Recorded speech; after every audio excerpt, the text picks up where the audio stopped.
Good evening. Hello. How are you? Doing better than you. I'm doing all right, but I'm fine.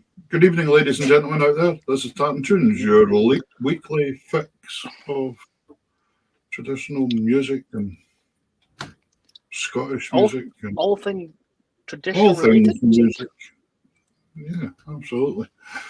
Awful good to be here. How's the weather with you? Any snow? We had snow last night and it's gone.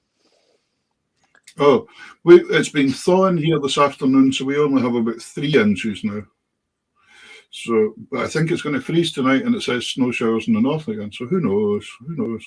I hope we get back. We've been off school all last week, so it'd be good to get the kids back in tomorrow. Good evening, ladies and gentlemen out there all over the world. Please remember and share the show. We've got a great guest. We've got Duncan Lyall coming on later on, which is going to be fantastic. And before we go any further, yeah, I'd like to. We've had a few kind of folk asking the question if myself and Peter are going to take over hosting Match of the Day for the BBC, and we're not, because Peter's a Hearts supporter, so and I'm a United supporter, so neither of us know anything about football. Not very much about football. Not a clue. So there's no point us doing it. I saw a few quotes in the great old social media that we have nowadays saying that that last night's broadcast without the commentators, that folk actually quite enjoyed some of it. Or is that just Rishi kind of putting his own tweets up? Maybe that's him. Anyway, listen, ladies and gentlemen, thank you very much for joining us. It's great. Let us know what the weather's like with you. I'd love to know. It's still 0 degrees in Shetland and getting colder. Hence, I'm in the shed, and I've had to put my jacket back on. That's it. But it's nice. But the dog's lost. I think the dog's out in a snowdrift somewhere. But you'll hear scratching later on. It's fine. I'll turn up at some point. I'll hear it. It'll arrive. So anyway, share about. We're going to have a great wee show tonight. Anything else happening so far this week that's good? Yeah. So there's been an announcement of a new pipe band competition. Noticed being that. held on the 20th of May in the grounds of Dollar Academy. Yeah, fantastic. And it's open to all pipe band grades. So it should be a really good competition. Yeah, it's the whole lot. It's right through grade 1 up to all bands. Roddy Matthews says it's much warmer than Northumberland. Yeah, but is that in the house, Roddy, or out? In the house. Yeah. Well, just not being a hot toddy. Look at that, all these folk. Yeah, please. Fantastic. So, as some of you may remember, last week we had a performance by the fantastic Pete and Diesel doing their rendition of that good old traditional tune by Debbie Harry, Denise. It was either that or this next. You can scratch him. Thanks very much for the build-up. That's great. So the other option was this next track, which is which Peter put together last weekend, and I kind of kiboshed it by getting Pete Diesel instead.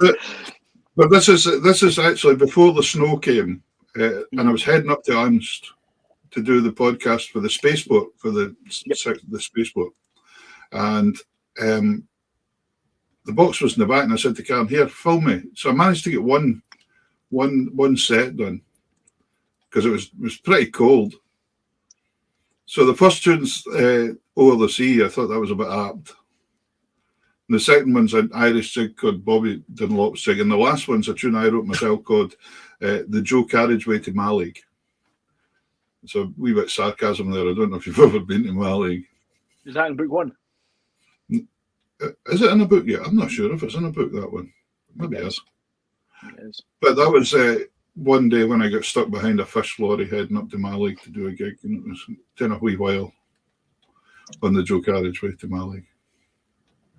Here we go. That's the tunes.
Woohoo.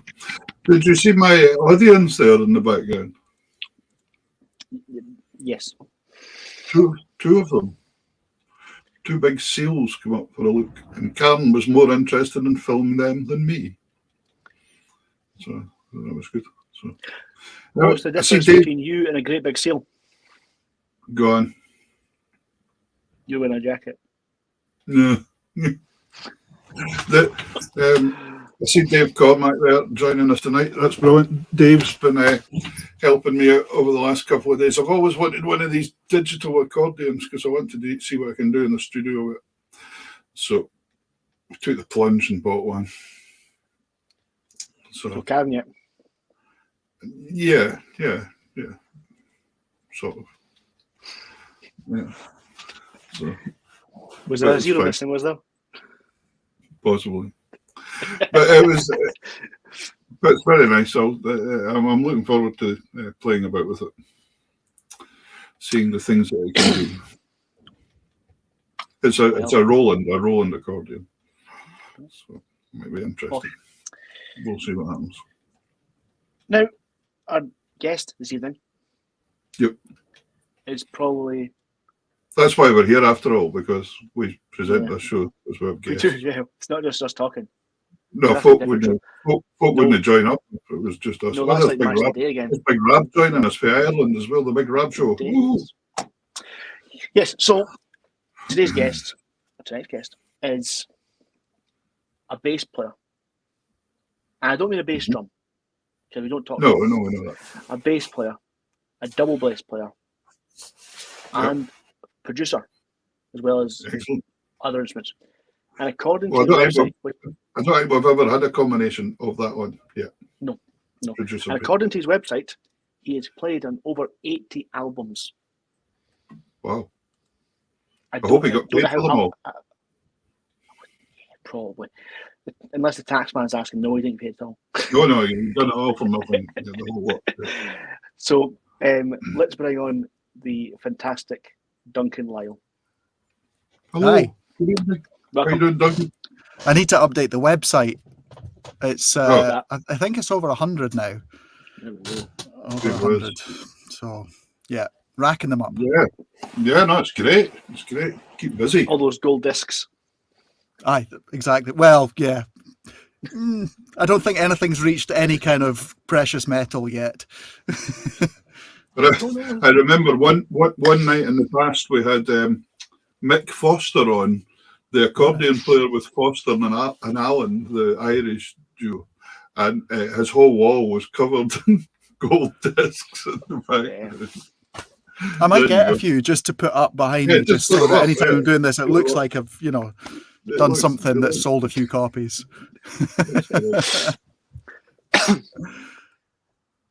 Brilliant. I go, Peter. No, I was getting a wee delay there. I was just waiting on you. It's all right. That's great. Right, Duncan, thank you very much. Brilliant for coming on. I see you're in Portobello. Are you from Portobello originally? No. Grew up in Dunblane. Okay.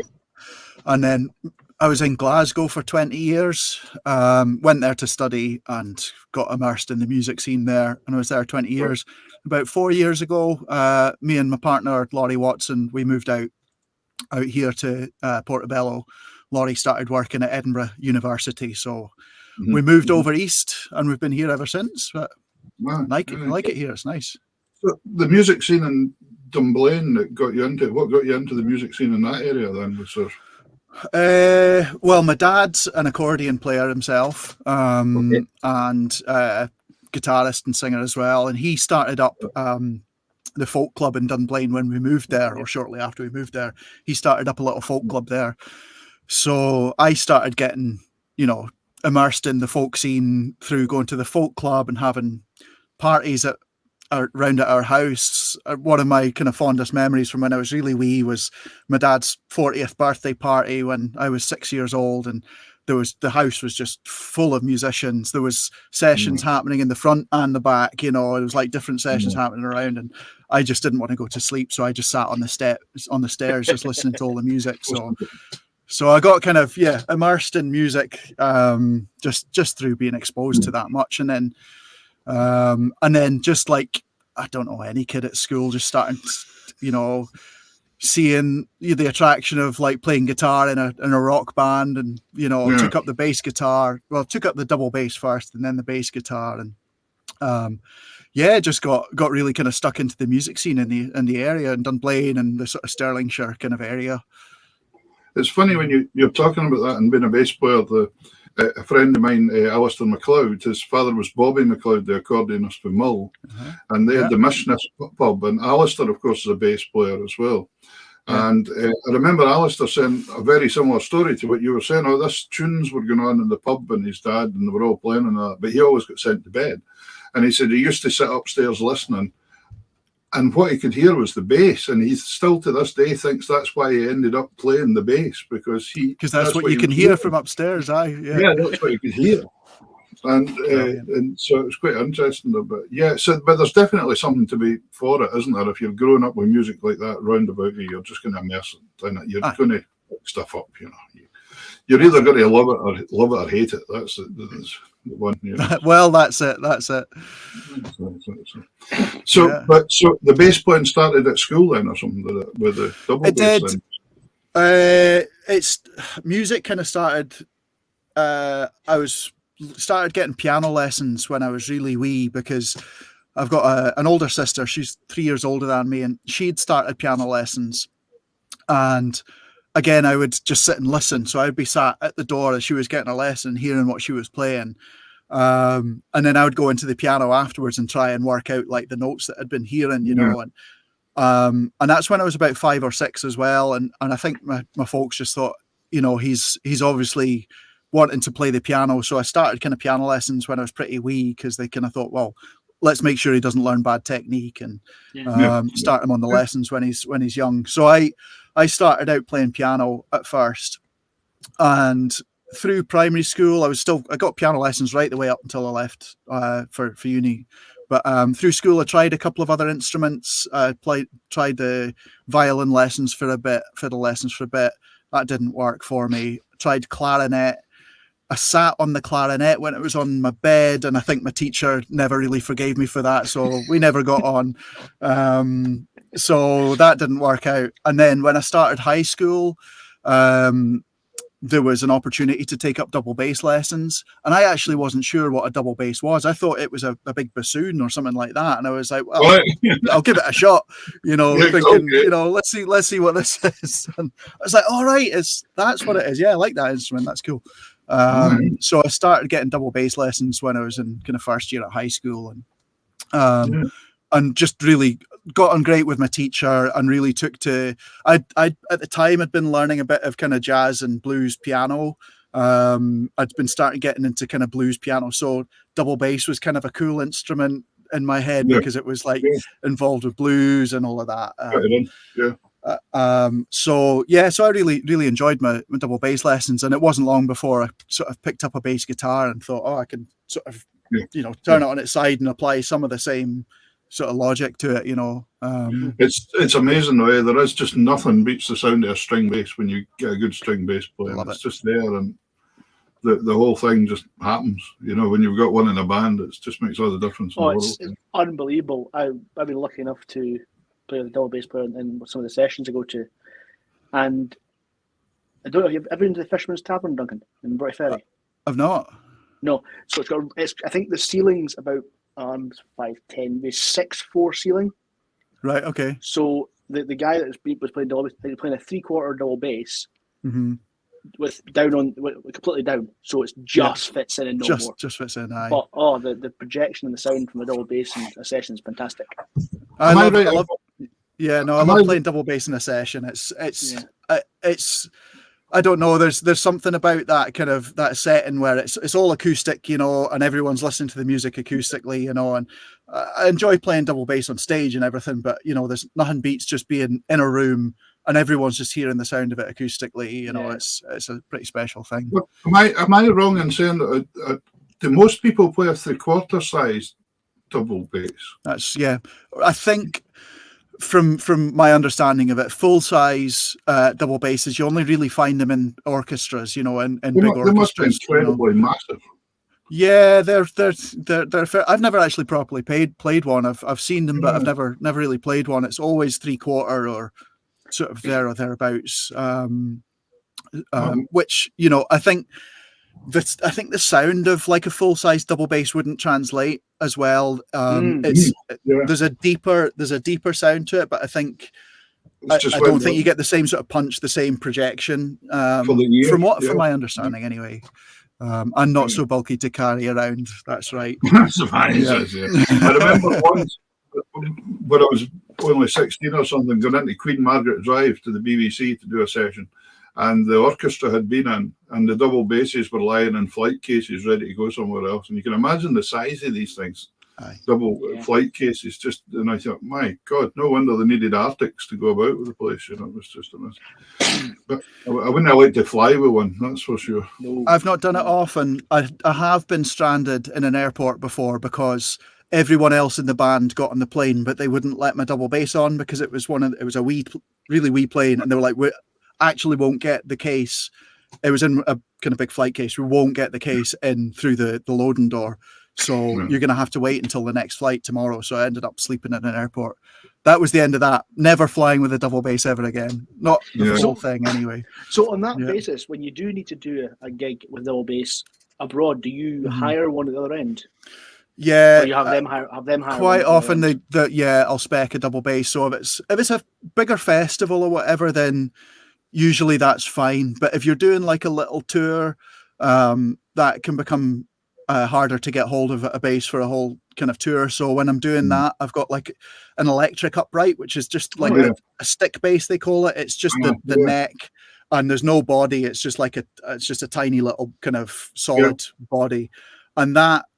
Basically, I can fold that down to the same case that I take one of my bass guitars in. So it's a good substitute, isn't it? It's a good substitute. It's fine, you don't get the same kind of response back from the thing, because you've not got the acoustic kind of sound. But I think out front it still works really well. So it's maybe not quite as enjoyable to play, but you're still getting the sound that you want, kind of thing. So, That's just the way it goes. So we're going to go with the first track for you, Duncan, Mhm. and it's a track called Titan. Do you want to tell us a bit about Titan? So Titan is the last track on my latest full album that I released called Milestone. And Milestone was a piece of music that was commissioned by Celtic Connections Festival. And it was first performed back in 2019. And Donald Shaw, the organizer of the festival, had got in touch with me in 2018 and said, I want to commission a few different people or groups of people to create new music. I'd actually already written a piece of music for the New Voices series at Celtic Connections. And I think you're playing one of the tracks from that later on. But the New Voices is a great opportunity for kind of people that are just starting out in composition, to really give them a platform to really kind of test themselves, come up with full, usually about 45 minutes worth of music. So I'd done that back in 2012, I think it was. So this was like almost like a continuation of that. Donald had said, I'd love to see what you were doing now, and you've got free reign to write anything you want and whatever kind of band lineup you want to have. So the blank canvas thing is pretty terrifying, I find, when you're like, I don't know what I'm going to do with that. And I had loads of different ideas about how I could, what I could do, what kind of show I could put on. And I eventually settled on this concept called Milestone, which is really just like things that have been influential to me in my life, whether it's moments that have been milestones in my life or whether they're musical milestones, like the influences that musical influences that I've had. I mean, I talked a little bit about growing up around folk music, but also playing in rock bands. And I played classical double bass. I've played jazz. I've played blues. I got really into funk music, and I've got quite a wide kind of taste in music. And this was maybe an opportunity for me to kind of take folk music and blend it with different influences that I have, whether they're musical or sort of life influences that I've had. So that was kind of the concept of Milestone, and we did it as the concert in 2019, and then I recorded a studio album of it, which was eventually released in the middle of lockdown in 2021. I was working on it through lockdown, and this is the last track. It's called Titan. It's really influenced by a lot of kind of sort of funky electronic music. There's a little bit of like kind of Daft Punk kind of influences in there, a bit of Jamiroquai and kind of stuff that I've been really into, the kind of funkier kind of stuff, but with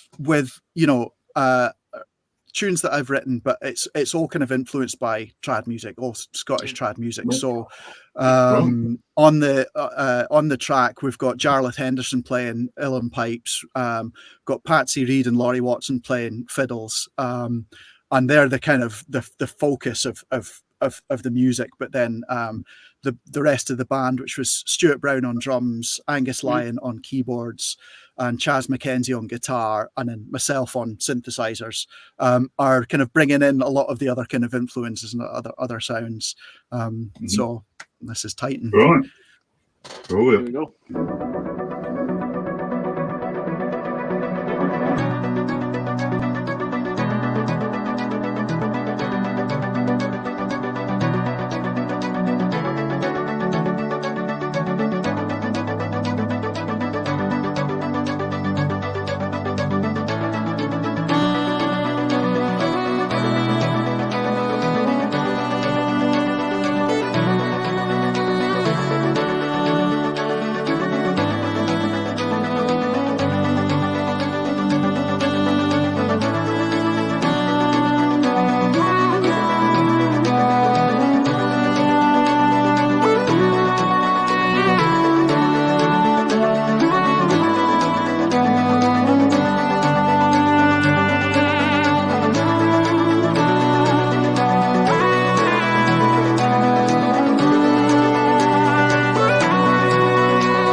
Well, Davey sent me a wee message through that, and I said, I've just thought exactly the same thing. My wee girl Grace, she's 9, and she's absolutely space crazy. So she is going to have to see that video. I've got a friend who has a wee one, just a wee bit younger, and she said the same thing. It's like her wee daughter's space mad, and when she saw that, she was just like, "Oh, it's brilliant!" It was fun. It was. I've not seen that video since I made it. Actually, it was fun to watch it again. It's all like it's all kind of footage from NASA. It's all like stock footage from NASA kind of thing. So sorry, I'm interrupting you. It's okay. Grace is another element with the space thing, of course, because my wife Karen works up at the spaceport in Uns. They're building a spaceport just now.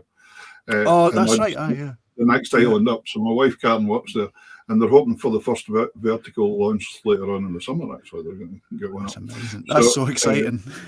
So Grace is made up. She gets to meet all these people coming over from NASA and things like that. And she wrote to NASA one day with a new design over, and they wrote back. Actually, I was quite impressed. They wrote back and spoke to her.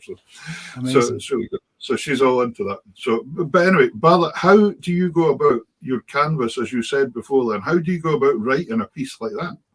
Because you're writing on a blank page to begin with, and then away it goes. And I mean, you've ended up, that's quite a long piece of music there, and diversifying off in all different angles. So, how do you do it?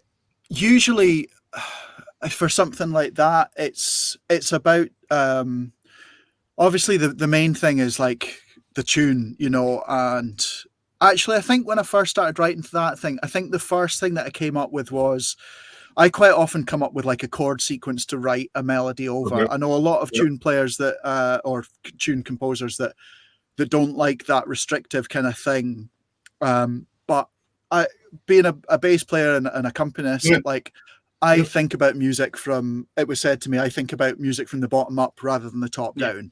So I kind of quite often start with a chord sequence. So I think the first thing that I started with was the first chord sequence that you hear in the piece, and just came up with that and that little simple melody that kind of goes over the top of it. And although that kind of section lasts a few minutes, it's really just a simple kind of chord sequence and simple melody and arranged for the musicians. Once I knew what musicians I was working with, I could think about, right, okay, so this part comes in here, harmonize it with this, the fiddle comes in here and add a harmony or whatever.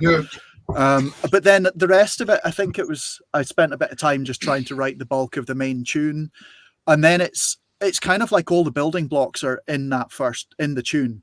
It's like, okay, I'm going to take this section of the tune and maybe change a couple of notes and repeat it over and over again and build a new chord sequence under that, or taking fragments of the tune and working out like, what can I do with this now? And what I really like to do is, once I've got like a whole load of different ideas happening, like how do I make them all work together at the end to like for it all to kind of make sense? So I've got obviously every piece is a little bit different, but that's probably kind of how I approached writing that one. It really helped once I knew which musicians I was going to be working with, because I know everyone in the band, I know they're playing well, and I can hear what they're going to bring to it, and I'm like, oh, they should do this thing here because that sounds really cool when they do that thing. And obviously when you bring it into the rehearsal studio, they'll sometimes go, that's great, but what if I was to do this and just change it slightly? And obviously that's always going to be better because they know themselves, this is going to fit on this instrument a little bit better if I change this around. Or it's very similar to what Lauren McDougall said, that when he's when he's doing orchestral work for film and things like that, it's this is what we want, and they go, you can't really get that on say the pipes, but I can do this, which is similar but different, and they're like, oh, it's great, because some folk don't know the limitations of the limitations and things like that. And that's sometimes the opportunity though, is when you find there's a limitation, you're like, oh well, I would never have thought to do it like that, but because I have to do it like that, that's brilliant, that's opening up this other door for me. Because I think obviously with Jar playing the uilleann pipes on it, your list, that the uilleann pipes can fit that set of music, but you don't realize that get from there to there is a pain in the bum. We had a lot of chats about that stuff. yeah. Yeah, that's great, Duncan, but no. Yeah, right. Yeah, if I do that, it's going to sound like this. I'm like, don't do that, because that sounds really difficult. And actually, just like, how's that going to work? But I actually sat with Jarlath before writing all of this music, and just asked him to help me understand and what is the range of the instrument, what notes become difficult, where's the transition points they're kind of tricky, and he really helped me understand, how to write for the instrument really well, but I still made some mistakes. But that's great though, because I was just thinking about that yourself as a bass player. And I mean, any musician having to learn how to write for different instruments. But yourself, as you said earlier on, you're quite often playing the accompaniment and the bottom end of the part. So it's amazing that you're thinking though, and that's your producer bit coming out in you as well here now though. Of course, you can think of all what that sounds like, and you want to put all the other parts in, which is quite cool.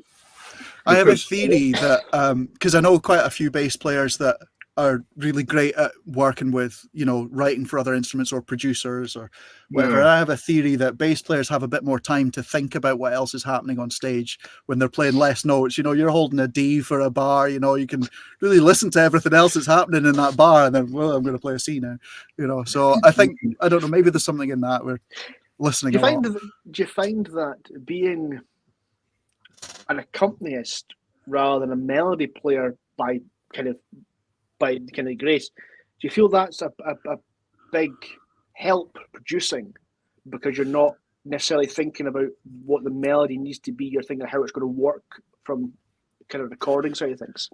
Sure. I mean, I think producing is one of these funny things that every producer I know brings something very different to the table, and they all have their own kind of way of producing. And sometimes people approach a particular producer because they know that person is going to bring what they maybe feel is slightly missing or they need help with. So my approach to production is quite often a lot to do with arrangements and, thinking about the big picture of how to take a song or a melody or whatever and make it work across a bigger lineup or whatever. And I've spent a lot of time doing that, being the bass player in different bands, and often being kind of a big part of like that side of the arrangement process, like what chords are going to work over this tune, what's going to happen if we, play those chords for too long, where do we go if that goes on for too long? And I guess I've been thinking about that stuff for a long time. Yeah, that kind of leads us to our next video, which is a performance from 2021 at Celtic Connections, and that's the performance of Hope. Yeah. Again, big band sort of production. Will tell us a bit about Hope and kind of the production behind it. So this was the last track, but this one from Infinite Reflections, which was the piece that I told you about that I wrote for New Voices in 2012. And the version that you're going to play just now was played at Celtic Connections at the online festival a couple of years back, and it was the opening concert. I was speaking to Donald Shaw. He was putting together music for the opening concert, and I probably quite cheekily approached him and said, what do you think about playing this one on the opening concert? And fortunately, he was kind of up for it. So I rearranged what was already kind of it was written for a 7-piece band or 8-piece band, I think it was, for when it was played at New Voices. But for the opening concert, it was the Celtic Connections big band. So we had full string section, multiple fiddle players, horns. Yeah. So I had to sort of rearrange the piece for the bigger lineup. But kind of, again, all the building blocks were there. Most of it was there. The only thing that was really new was there was no horns at all on the original version. So I wrote horn parts, fairly simple, but horn parts for the end of this. And it was just brilliant. It was a great opportunity to play it again with an amazing lineup of musicians. Yeah. If folk have listened, it very much reminds me of The Unusual Suspects. Sure. But that's with that kind of horn sound, because that was their thing, was the trad with the trad big band, section. the trad big band, yeah. So have a listen for that, and here's Hope. Thanks.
That's fantastic.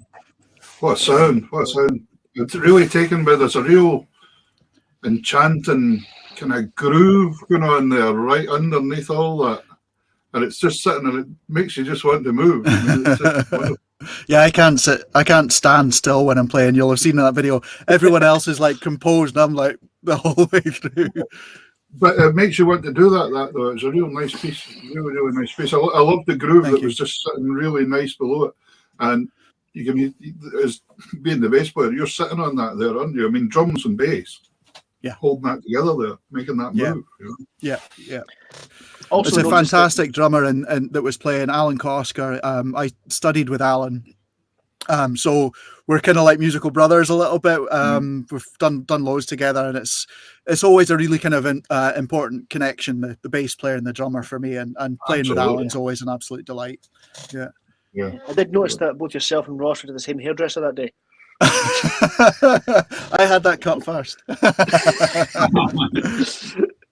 No, it's fantastic just hearing that just a live performance of the album and the recording where it's been kind of expanded, and it's a different sound. It's the same but different. It's brilliant. It was a lot of fun to do, but it was a really weird setup because obviously that was like right in the middle of lockdown, no live gigs at all, and that was like one of the first times most of us had like seen each other since things had locked down, you know, and we were playing to a room that was just cameramen and a director and, you know, the occasional sort of sound person walking around, but otherwise it was like an empty room, and we couldn't all hear each other brilliantly. It was all right, you could hear what you needed to hear, but it was only once I got the mix and the video sent to me, I was like, wow, you know, like I didn't because I think it was partly because there was no sound in the room. There was no front of house sound for an audience. You weren't getting all of that back. Everyone just had their own little monitor mixes of like what they needed to hear. So I don't think anyone really fully heard what the whole thing sounded like until we were all watching it. And everyone, Mike McGoldrick had some of his music played at it. Donald had things. Greg Lawson had written a couple of pieces for it, and everyone kind of said the same thing. It was like it was a surprise, and a really nice surprise when we all got to watch it back. When that was us. Wow, that's amazing. You know. Yeah, no, that's good. Yeah. I think that's probably a mistake they learned very quickly, that they really should have had probably a front of house sound going out, so you would get that bit of feedback as an entity. Because no doubt you probably, correct me if I'm wrong, you probably felt a bit deflated after playing. You're like, okay, that's done. Was it good? I don't know. It's fine for what it was, but then hearing it back afterwards, you're like, holy shit. Yeah. It was. Yeah. No, it was. It was a beautiful couple of days filming all of that, rehearsing it, and then filming it. But it was weird. It was a weird kind of weird experience. It was bittersweet. Everyone's really happy to be playing, but also it was a bit strange. It's not what we do, you know. And, but I think it turned out well. I think it's a thing though that lockdown has learnt us how to do it. It's a skill now that we have that we'd never had before. Yeah. And I remember the first time they going on live and thinking, oh my God, what's happening here? And there was no audience. There was nobody throwing beer cans at me or anything like that for a change. And it was really odd, really strange sitting there thinking, what are people on the outside thinking? What am I playing to? You don't know. But after the 150 days or whatever it was for the first lockdown, and it kept going and going on and going, you did start to get kind of used to it. And you started to change your technique a wee bit of playing to involve people and try and make it that they were there and try and get them involved by comments, etc. So I think it's great that it is a skill we've learned that we can possibly use. You never know, we might use it at some point in time along with some live as well, you know. Yeah, and also for the audience as well, it's a skill that everyone's learned, is like how to log into a live show that you can watch on YouTube or whatever, you know. Absolutely. No one was doing that before. There was a small percentage of the population that would be doing that before lockdown. Now it's loads of folk are doing it, you know. The amount of people that couldn't get their granny to switch on a mobile phone Never mind anything else. And all of a sudden, all these folk are totally literate and iPads and all sorts of things. And a prime example is obviously this show here, and we've just got a comment from one of our regular viewers, Mary, who is currently in Mexico. Oh, brilliant. So, and same again, you wouldn't have that sort of thing if it hadn't been for the pandemic, because this sort of stuff wouldn't exist, because it'd be kind of pushing for live stuff. Yeah. Mary actually lives in California, but she has a condo. She was telling me in Mexico for when it's raining in California, she nips down to Mexico. What do we do when it's raining here? Well, Katrina Price goes to Spain, so that's that's the way to do it. So the next three videos are either performance related from yourself or it's stuff you recorded. So the first one is a gentleman we have mentioned, that's Gareth Henderson, and this is from his album. Was the album called Courting of Pleasure as well? The album Hearts Broken Heads Turned. That's was the the one. name. Yes. Yeah. So we'll keep it quite short before this one. But I did mention that you spent a lot of time with Jar, kind of on the uilleann pipes and kind of knowing what it can do, what it can't do. Is there any kind of secrets you want to put out there regarding the uilleann pipes and how to get them sound as good as you did on that album? I don't know. I wanted to work with Jar. Tell them nothing. Tell them nothing. I don't know. They just sound great. They're such a great sounding instrument. I don't know. I don't know anything about the mechanics of it. I just write a few notes and stick a microphone in front of it. That's the most I do. But the track that you're playing is this was an interesting project. I produced this album alongside Andrea Gobbi, and it's Jarlath Henderson's, as I say, Hearts Broken Heads Turn, and it's although Jarlath's mainly known as a piper, or he was up until this point. This is all songs, and this is him as a singer. And so it was a really kind of fun album to work on with Jarlath, where the pipes occasionally make a feature.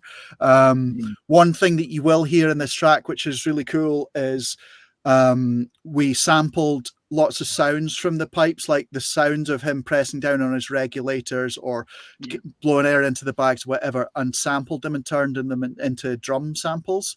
Okay. So most of the sounds that you hear as the percussive sounds on this track, it's all the uilleann pipes, it's all the air out of the bag and the clicks of the keys and things like that. So when you're listening to the track, have a listen for those sounds.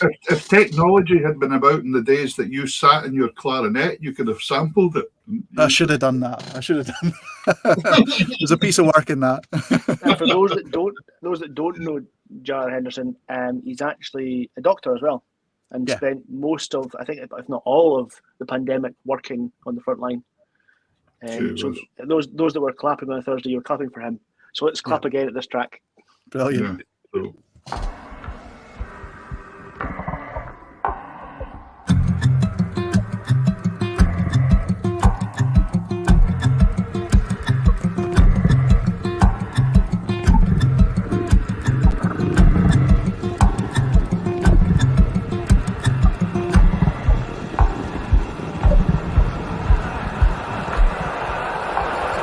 Courting is a pleasure between my love and I, and it's down in yonder valley I will meet her by and by. It's down in yonder valley, she is my heart's delight, and it's with you, lovely Molly, I will stay till the broad daylight.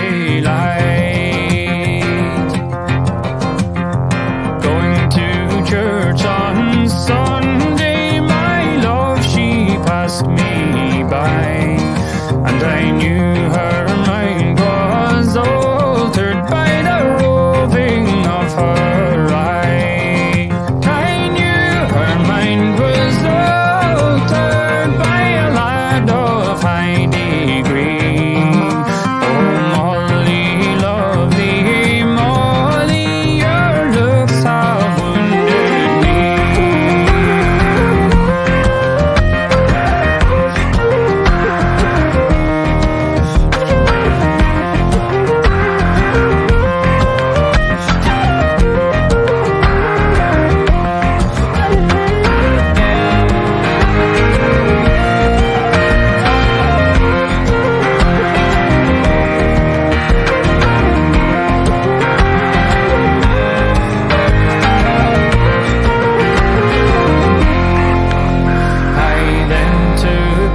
out a bottle and I held it in my hand, saying, here's a glass, dear Molly, for our courtship is at an end. So raise your glass, dear Molly, drink the bottle dry for me, for there are 10 guineas wagered that married we'll ne'er be. Oh, never court a wee girl with a dark and a roving eye. Just kiss her and embrace her, never tell her the reason why. Just kiss her and embrace her till you cause her heart to yield. For a faint-hearted soldier never gained a battlefield. Oh, farewell, Ballymoney, and to Canty and Trim too. Likewise, farewell, dear Molly, I will bid you a fond adieu. America lies far away across the ocean blue, and I'm bound for there, dear Molly, and again I'll ne'er see you.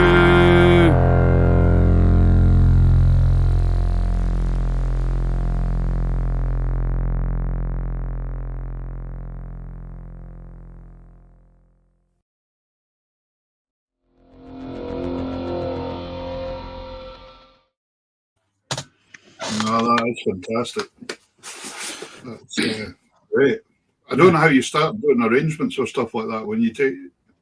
Yeah, it's just an old traditional song, and Yeah, I mean that album, there was a lot of, we'd kind of had an idea for a song, and then we were going work on another song, and then that would evolve, and the sound would evolve, and the album actually started out a lot more acoustic, and it was as we started working on all the different songs, we'd be like, oh, let's put this sound in. Then it was like, oh, that's starting to take it somewhere else. We need to then rework all the other tracks to make them kind of fit.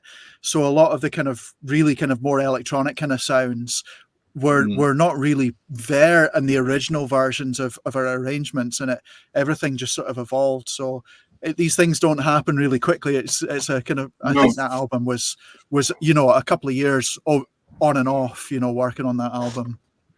So that's the sort of album. Sorry, Peter, that's the sort of album that in what referred to as mainstream music, where there's plenty of money and things like that. That's the sort of thing that we've done in 2 weeks, residential, big long days, and that's with kind of money getting thrown at it. But because of the niche that is folk and trad, that's not always possible in these things. But sometimes that's better, because you hear it, you take it away, you come back and go, we need to repeat this and do that. And that's where sometimes some albums fail, because they're mass produced and kind of forced out too early. Yeah. Where you don't get that with trad because there's time spent on them. You agree? Yeah, absolutely. Yeah. I mean, some of it is also down to just, looking at the diaries and when can we all get everyone together, and there's one day that everyone's together in the same place, and then a month later you get another day where, okay, we can all come together and have a look at the stuff again. But no, I mean, I do like that. I'm not a fan of having to rush something out when you know that you just need that little bit more time. And I quite often kind of put up as big a fight as I can as a producer if I'm hearing that there's pressure on the band to release an album because they have to have it ready for this tour that's coming up or whatever. I can understand the logic of we need to have an album ready to sell on this tour that we've got coming up. But at the same time, these albums are going to be around forever, and you want to be happy with it. And if that means taking another 3 months over it, or even another month over it, whatever it is, just so that you know that you're going to be happy with it, I think in the long run, you've got to fight that corner a little bit. Yeah, I think that comes down to the same thing where it's we need this album out for September. as well. When did you find out about the tour? I was knowing about the tour since last year. Well, why didn't you start it last year? Yeah. Sometimes that's an issue. Yeah. That's kind of musicians in general. That sometimes. So but so taking you back a bit, you spoke earlier on before we come on here that we were speaking about Angus Lyall, and you said you worked at Angus's studio, Grand's house there at times sometimes. So stepping back even from then, what was your kind of first experiences of studio work then? What was the... I mean, if you go right back, it was playing with a little 4-track cassette recorder. When I say like 4-track, so you could record 4 individual tracks on top of each other onto a normal audio cassette. And it was a 4-track cassette machine that I found in the music department at my school and started playing around with that. So that's probably like the earliest proper kind of like exposure to music technology and recording. But I suppose, I mean, I studied music for 4 years, and I really focused a lot of my time and energy on studio work. When I was studying, that was my major project, was an album recording, and that was actually talking about first experiences. That was the sort of first proper folk band that I played with was a band called Brolem, and Martin O'Neill was in the band. Julie Fowlis was originally in the band. That's where I met Ali Hutton. Angus Lyall actually guested with us sometimes. So a lot of the kind of musicians that I've started working with from an early age were from that band. And I made their first album as my kind of project for my university. And then also my first sort of proper being a producer in a proper studio was the second album from Brolem, and that was my first time in Castle Sound, which is a fantastic studio in East Lothian and Pencaitland. So that was kind of where I suppose really kind of cut my teeth on like, okay, this is what it means to be a producer in a big studio, and it was, learned a lot in a very short space of time just by being exposed to it so quickly. Mr. Hamilton in Castle Sound. Learned loads from Stuart Hamilton. He's brilliant, and the studio's amazing. Utterly amazing. I went down with the band once, and I think we recorded an album in 2 days or something like that, and down for Shetland, and he just was so easy to work with. It was just like, I think he knew what we wanted to sound like before we did, if you know what I mean. It was just an absolute talent. I remember that album when I was in, and he was getting up the guitar sound, and he had this EQ, and he was like EQing the guitar, and he was like, now, do you think this or more like this, and making some changes? And I was just like, it all sounds brilliant. Like I just wasn't used to sound being that good. And to me, it was just like, it was actually overwhelming, because it was like, I don't know how to make this decision, because everything sounds so good right now, you know. You kind of get better at that as you start to I thought it was amazing listening to him, you know, speaking even, Stuart, about, I mean, one day he would be doing a Scottish dance band, the next day he was doing jazz, the next day he was doing a rock band. It's just amazing variety of instrument and opening your ears to things. You know, that's it. Bringing us on to our next track, which is an Ali Hutton tune. Oh yeah. And it's by that rabble of awesomeness that is the Treacherous Orchestra. You certainly like to play in bands with lots of people, Duncan. The thing is, being a bass player, you know, the band has to be pretty big before they consider hiring a bass player anyway, you know. So and that's why there's 11 in the band, because there's like 10 plus. There was originally 13, and then we kind of managed to get it down a little bit, but yeah. That's one twin room less when you're on tour. Well, exactly.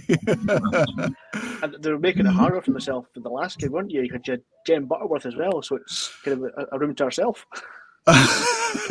Yeah, I wasn't actually on the last gig with the band, because I was in Treacherous Orchestra right from the beginning, and I kind of left the band a few years ago. Just wanted to have a bit more time to work on kind of my own music. So I wasn't actually. They played a gig at Celtic Connections just there, which sadly I wasn't part of. But through my own decision. You know, Yeah. I decided I needed to kind of focus my energy elsewhere. But yeah, I really wanted to feature a track from Treacherous Orchestra on the show because they're all some of my closest friends and some of my biggest influences musically, and I learned so much from working with all of those guys, both in Treacherous Orchestra and in all the different kind of lineups that I've kind of played in with them. Yeah, played it all over the place as well, didn't they? Treacherous, you've been all over that's the right. show. Yeah, so Interesting times. Here we go. Here's Hounds on the Heath.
I absolutely do. Yeah. Can I ask? There's nothing. See all the arrangements for the treacherous. Were they all written down? Were they all scored? No, that was all in the rehearsal studio, playing things over and over and over and over and over again. Just everyone kind of learning their own kind of stuff and working out their own stuff. There was a lot of kind of back and forth, but no, nothing was ever scored out. No, that's not. Well, amazing. No, it was great. It's great to see the band is also kind of back out there again after a bit of a hiatus. But as I think it was Ali that said it, there's not many folk looking for an 11-piece band for a gig at the moment. No. And it's a tough one as well, like just to make it worth your while for that many people to go out. There's a lot of people to pay, and as you say, there's a lot of hotel rooms to pay for and all of that. It's a tough one.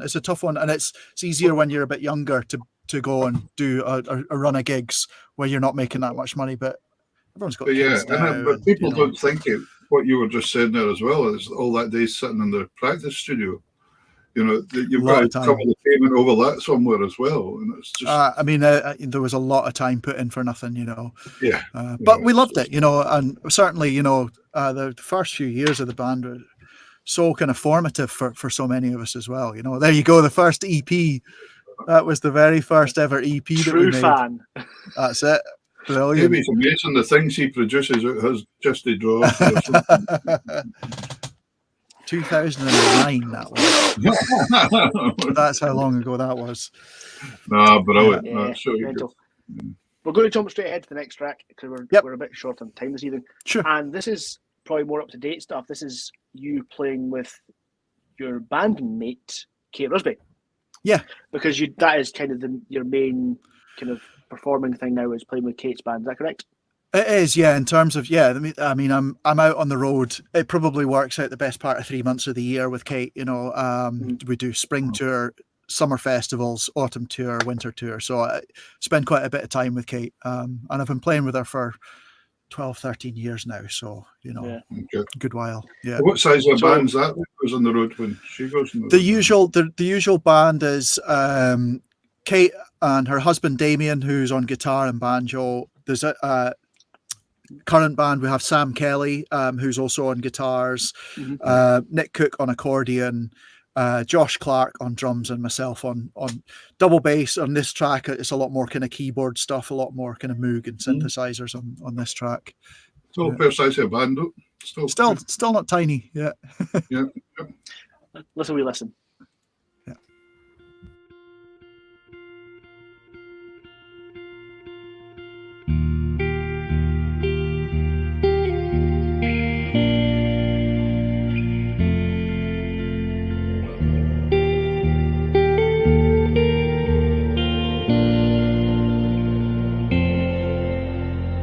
Oh dear, my heart is taken from my chest.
see your ghost by the moon. There your pale lips, they hold me by the moon. In your tender arms it daunts me by the moon. I can hear you call. Here in the dark, my love wanders on. When the cruel morning comes, then again he's here in the dark. My love wanders on. When the cruel morning comes, then again he's gone.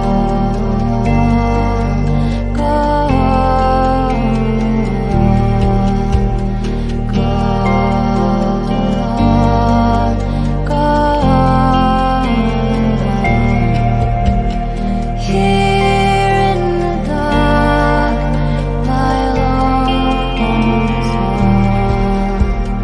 Here in the dark, my love wanders on.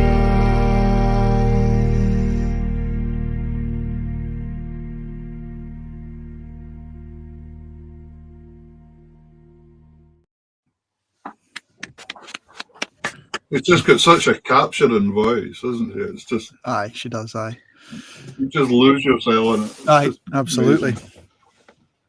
Yeah, It's just fantastic. yeah. We're getting nothing but good comments. It's great. I'm glad to hear it. Well, that's always a plus. By the way, just backtracking slightly there, I noticed Jamie Starr, old friend. Did you notice that comment back earlier on for Jamie about how did I know people weren't throwing things at television screens and things? when I was watching them? That's nice, that, eh? Yeah, Blissful he's very brave. ignorance. Yeah. He's very brave when he's down Edinburgh way in Europe there. Yeah. Right, we've got a dilemma, Duncan. We've only got time for one more track. One more. Yeah. So, would you like A Tale of Tolbooth Part 1? Or would you like Wind in the Trees, Live at the Tolbooth? Put on A Tale of Tolbooth, because Wind in the Trees was from the Milestone album, which I've talked a little bit about anyway. Have you put on A Tale of Tolbooth? So, firstly, thank you for joining us. Oh, yeah, wow. Thank you for having me. Fantastic. It's been amazing having you on. It's just been great. Yeah, no, it's been If great. you I've could really ask- enjoyed it. If you could ask Laurie to respond to the messages that we've asked asking for her to join us, She's so busy. that'd be great. Yeah. It's painless. You know, it's painless. Jamie, Uh, I can't believe you just did that on air. That's putting pressure on. That's... yeah, so Brilliant. thank you much for joining us, and kind of, as with anything, good luck going forward. But we do have Absolutely. this last video from you, and it's A Tale of Tolbooth. Do you want to tell us about this video before we kind of finish up? Yeah, so this was I was commissioned by the Tolbooth, which is a venue in Stirling, to write some music for an exhibition that they were putting on, where they invited visual artists to create a piece of art that would tell part of the history of the building, the Tolbooth, which was an old jail and court, among all sorts of things in its history. And I was asked to write a piece of music that would be playing on loop in the exhibition space. And I got Ali Hutton and Patsy Reed, who you've seen already on various things that you've shown already, two musicians who I've worked with a lot over the years. I got them in to record parts that I'd written, but we layered up lots of different fiddle parts. We layered up lots of pipes and whistles, and because I thought this was just going to be a studio piece, and it was only ever going to be only recorded and played in this exhibition space as a recording. And then the Tolbooth asked me to come and perform it live. So I had a bit of a dilemma. I was like, how do you do that? Because it's a studio piece only. So that's a bit like Bohemian Rhapsody, isn't it? It wasn't Right. easy to pull it off, you know. Right, exactly. And they probably had musicians in the pit playing along with the band so that they could make up all of the sounds. So I could have hired in lots of extra musicians, but I kind of thought, where's the fun in that? So I set myself the challenge of working out how to recreate this piece with just the three of us. And what I ended up doing was using a program that would record what we were playing and loop it back and stop it and start it, and it was all programmed. So you'll see Patsy will play the opening thing. She plays one fiddle line, and then you hear the recording of her playing that, and she plays the harmony on top of it. And it was a bit of a science experiment to see how many of these kind of parts we could layer on top. So some of it's pre-recorded, but the majority of what you hear is stuff that we're building up. It's almost like we're recording the thing live on stage. So it was the most stressful gig I've ever played in my life. But that's somebody a wee shout out to Patsy too, because I haven't seen her for years, but she's an incredibly good musician and an incredibly versatile musician. Patsy, I remember her coming to Shetland playing with Scottish dance bands and all sorts of things. She can just turn her hand at anything, kind of style thing. And again, somebody went down the classical route. Exactly. Yeah, I think we'll have to speak nicely to Patsy sometime, see if we can get her on the show. That would be good. Yes. And we've had Mr. Hutton on before, and that was a quiet show that night. I bet. Brilliant. That was a show that it got to the point that I asked him so many times. He was told, just do it, so he stops asking you.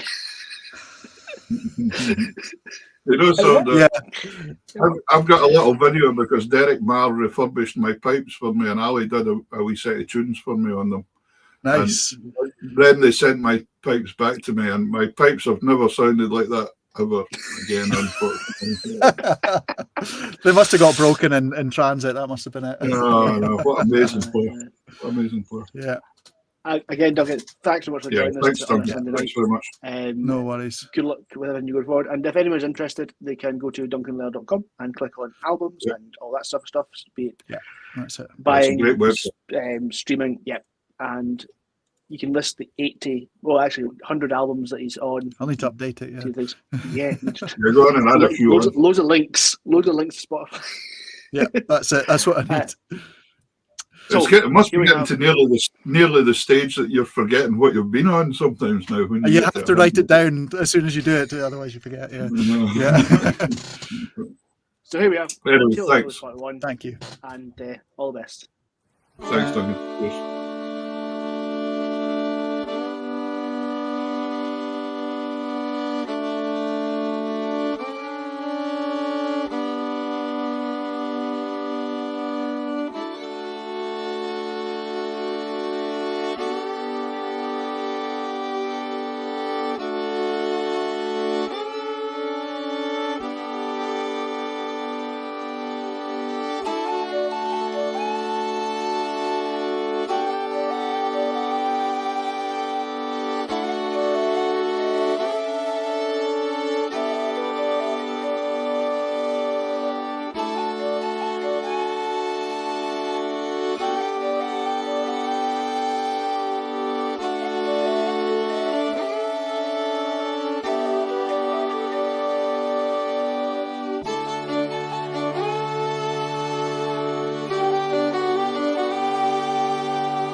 That is brilliant. That is utterly fantastic.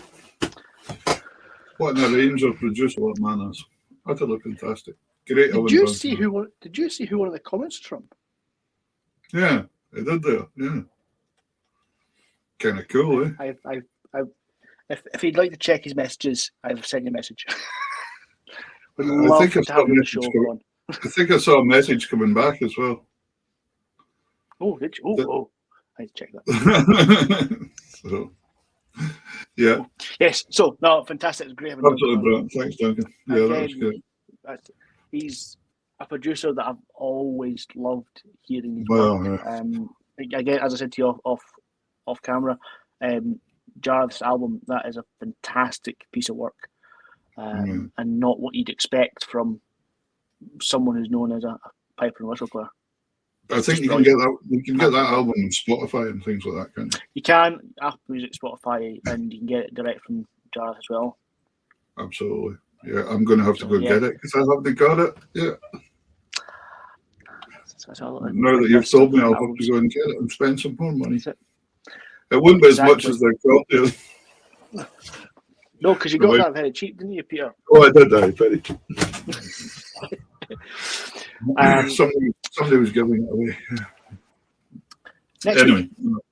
Next week, yeah. Got a really interesting week next week. Yeah. I'll let you do this one.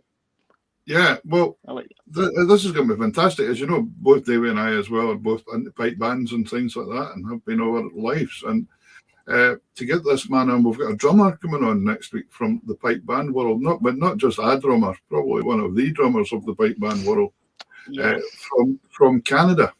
Well, not originally Canada, right enough, but he's been there most of his life, I think, hasn't he? He's a fifer. He's a fifer. But we've got the one and only Reid Maxwell coming on next week. Yep. Reid is the lead drummer with Simon Fraser University just now. And played with Dysart and Donald when he was in Fife. And then he played with the 78th Fraser Highlanders, didn't he, as well? So it's going to be fantastic having him on because he's got a absolutely brilliant track record, as it were, right through his career. So I'm really looking forward to it. So next week, he'll be on live. Reid will be on live from Canada. So that's going to be nice. I don't know if he's realised the time difference or not. Maybe he has to get up in the middle of the night or something. No, we clocks go. Is next week the clocks change? Week after? Oh, I can't remember. Anyway, Derek Owens been cheeky here. Derek Owens saying a bane in a piper's life. The drummers now, Derek. No. Oh, yeah, true. He did put some laughy faces after it, don't worry. Oh, Mary says their clocks went forward last night, but is that in Mexico or California? I would never know. California, I think, because I think Viola mentioned it earlier as well. Same as Canada. Oh, and Mary says she's the same as Canada, right? Okay. Canada's changed. Right, okay. Anyway, never mind. We'll sort that technical bit out, don't worry.